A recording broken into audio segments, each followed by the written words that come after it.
हिंदुत्व पे तो प्रहार कोई कितना भी प्रयास कर ले, वो कहीं से भी कोई उचित और कोई तथ्य वाली बात ही नहीं होती। तो जो ज़्यादा ताकतवर होगा उसी पे सवाल उठेगा। सिर्फ बाबरी मस्जिद ही मुद्दा नहीं है, ढेर सारे ऐसे मंदिर हैं जहाँ पे बगल में मस्जिद बनाया गया, मंदिरों को तोड़ा गया। मुगलों के शासन में हमारे सनातन धर्म के इतिहास को सबसे ख़त्म करने का प्रयास किया गया। तो किसका अब्बा था बाबर, किसका फुफ्फा था बाबर, किसका बहनोई था बाबर? सवाल उठाने वाला साबित करे कि किसका कौन था बाबर। नमस्कार, मैं नंदन, आप देख रहे हैं एक न्यूज़ 24। इस वक्त हम मौजूद है गांधी मैदान में। आपको दिखा देते पहले हमारे पीछे जो खेमा है वो भीड़ कोई बुलाया गया भीड़ नहीं है। हम सबसे पहले आपसे हम जानेंगे श्री राम सेना संगठन के जितने भी लोग यहाँ पर मौजूद हैं उनसे हम एक सवाल सबसे पहले लेंगे। जिस तरीके से प्रहार अभी किया जाता है हिंदुत्व पे, उसको आप किस नज़रिए से देखते हैं? हम लोग तो इसको कोई नज़रिए से नहीं देखते हैं, क्योंकि हिंदुत्व पे तो प्रहार कोई कितना भी प्रयास कर ले, वो कहीं से भी कोई उचित और कोई तथ्य वाली बात ही नहीं होती है। हिंदुत्व कोई ऐसा इंसान नहीं है या फिर कोई आदमी व्यक्ति नहीं है जो उस पर आप प्रहार करके उसको दबा सकते हैं। ये एक सनातन धर्म का परिचय है जो इस धरती पे जब जीव जंतु नहीं भी हुआ करते थे तब से ही चल रहा है। अच्छा, सवाल उठने की अगर बात करें तो सनातन धर्म पर सवाल शुरू से उठाए जाते हैं, चाहे किसी पॉलिटिकल पार्टीज़ की हो या फिर किसी सेलिब्रिटीज़ की हो। अगर लाइमलाइट में आना चाहते हैं तो सवाल सनातन धर्म पे ही क्यों उठते हैं? शुरुआत कब हुआ, ख़त्म कब होगा? भगवान को लेकर भी बातें होती है, राम भूमि को लेकर भी बातें हुई थी। तो जो ज़्यादा ताकतवर होगा उसी पे सवाल उठेगा। अब ये कुछ नए नए कम्युनिटी बना करके चाहते हैं कि देश में उस तरह का भेदभाव और तोड़ बना करके रखें, तो इसके लिए चाहते हैं कि वो इसका विरोध करें ताकि उनको पॉलिटिकल हाइक मिले। लेकिन ऐसा है नहीं, चूँकि हमारा देश शुरू से अपने संस्कृति को मानने वाला और देश की जितने भी भिन्न अंग हैं, जो अलग अलग तरह की संस्कृति को जो सब कुछ मिला करके सनातन होता है, उस चीज़ को फॉलो करता है। तो ये पूरी तरह से आइडियोलॉजी है और इस पर अगर कोई पॉलिटिकल इम्पैक्ट पाना चाहता है तो इस तरह का काम कर रहा है। 30 साल पहले जाते हैं बाबरी मस्जिद वाला जो भी सिचुएशन आपको पता होगा, 6 दिसंबर पे था, जिसको हम लोग शौर्य दिवस मनाते हैं, लेकिन उसी को दूसरे धर्म के लोग काले दिवस कह के मनाते हैं। उसको आप किस नज़रिए से देखते हैं? देखिए, अब वो लोग क्या कह के मनाते हैं वो पता नहीं, लेकिन जहाँ जहाँ इस तरह के इतिहास को बदलने का प्रयास किया गया है, सिर्फ बाबरी मस्जिद ही मुद्दा नहीं है, ढेर सारे ऐसे मंदिर हैं जहाँ पे बगल में मस्जिद बनाया गया, मंदिरों को तोड़ा गया। मुगलों के शासन में हमारे सनातन धर्म के इतिहास को सबसे ख़त्म करने का प्रयास किया गया, तो हम लोग वापस छीन करके ले रहे हैं। तो बाबरी मस्जिद को तो तोड़ना पड़ता, तभी जा कर के ये निर्णय होता। इसलिए बाबरी मस्जिद टूटी और पुनः हम लोग जो सच्चाई था वो सामने में रखे। सुप्रीम कोर्ट ने बोला कि यहीं पे मंदिर बनेगा, यही जगह है रामलला की, तो उसी पे तो कार्य हो रहा है, तो सब कुछ सही है। अच्छा, एक सवाल लेंगे आपसे उसी मुद्दे पर कि बाबरी मस्जिद टूटी, तो उसको लेकर कई पॉलिटिकल पार्टीज़ ये कहती हैं कि बाबरी मस्जिद के इतना ही तो राम मंदिर नहीं बनता ना, तो उसको तोड़ा ही इसीलिए गया कि मुसलमान के भावनाओं को आहत कर सके। मंदिर के पहले जो सवाल उठाता है वो बताए कि किसका अब्बा था बाबर, किसका फुफ्फा था बाबर, किसका बहनोई था बाबर? सवाल उठाने वाला साबित करे कि किसका कौन था बाबर।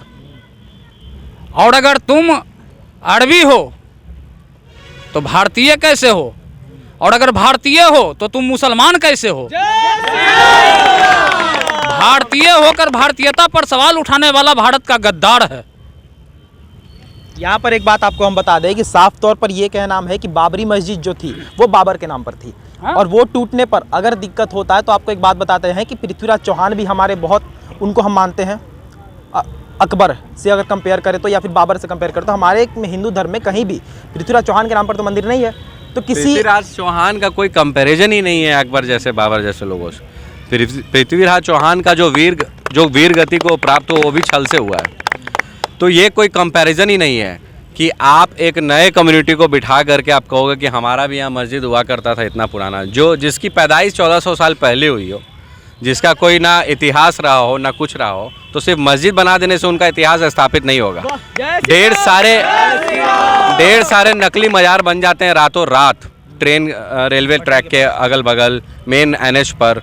तो उस टाइम उनको बताना चाहिए कि इनके पूर्वज यहाँ पर क्या स्थापित करके गए थे, जो यहाँ मकबरा बनाने का और कब्र बनाने की नौबत आई है। तो ये कहीं से कोई इतिहास नहीं है, लेकिन भारत की मिट्टी, पेड़ और जल और वायु हर एक वो इतिहास को बताता है जिससे वो सनातन धर्म से ही लिया गया हो। ये कहानी है। एक सवाल है, आप किसी पॉलिटिकल पार्टीज को बिलोंग करते हैं? कोई भी नहीं। कोई भी नहीं। मतलब श्री राम हिंदू के लिए। संगठन है तो हिंदुओं के लिए कार्य करते हैं। नहीं तो कहीं कहीं ये एलिगेशन भी लगता है कि अगर ये हिंदुओं का समर्थन कर रहे हैं तो कहीं ना कहीं भाजपा से मिले हुए हैं। वो उनकी सोच है, उनको लगता है कि अगर हम एंटी हिंदू काम करेंगे तो कांग्रेस से करेंगे, तो ये तो आइडियोलॉजी क्रोनोलॉजी सेट किया जा रहा है, तो ये कोई बड़ी बात नहीं है। लेकिन जहाँ हिंदुत्व की बात होगी वहाँ हिंदू कार्यकर्ता और हिंदू समाज के लोग कोई भी हो, चाहे वो किसी पॉलिटिकल पार्टी से हो, उनको वहाँ पे साथ देना चाहिए। लेकिन कोई पार्टी ऐसा क्यों नहीं दे रही है, ये उनकी आइडियोलॉजी है। अच्छा, एक आखिरी सवाल हम लेंगे। 2014 के बाद से अगर बात करें, जब से नरेंद्र मोदी जी का शासन शुरू हुआ है भारत में, तो आपको क्या लगता है कि हिंदुत्व को गर्व से हम हिंदू हैं बोलने का सौभाग्य मिला, या उसके पहले से था? पहले तो अहिंसा परमो धर्म पढ़ाया गया, जो कि एक अधूरा श्लोक था। अब हम लोग तदैव हिंसा धर्म हिंसा तदैव च के सिद्धांत पर चल रहे हैं, क्योंकि अहिंसा परमो धर्म करते करते हम लोग बहुत कुछ खो दिए, समझे। अहिंसा, अरे अहिंसा क्या, सोमनाथ का मंदिर टूटा वहाँ अहिंसा था, सोमनाथ का मंदिर टूटा वहाँ हिंसा था, या शाकहुनों ने हमें लूटा वहाँ हिंसा था, माँ बहनों का छाती काटा वहाँ हिंसा था, क्या मृत लाशों के साथ व्यभिचार किया वहाँ अहिंसा था, कहाँ अहिंसा था? अहिंसा सदैव सर्वोत्तम मन का कुंदन है, लेकिन अगर सामने में अत्याचारी हो तो हिंसा बहुत जरूरी है।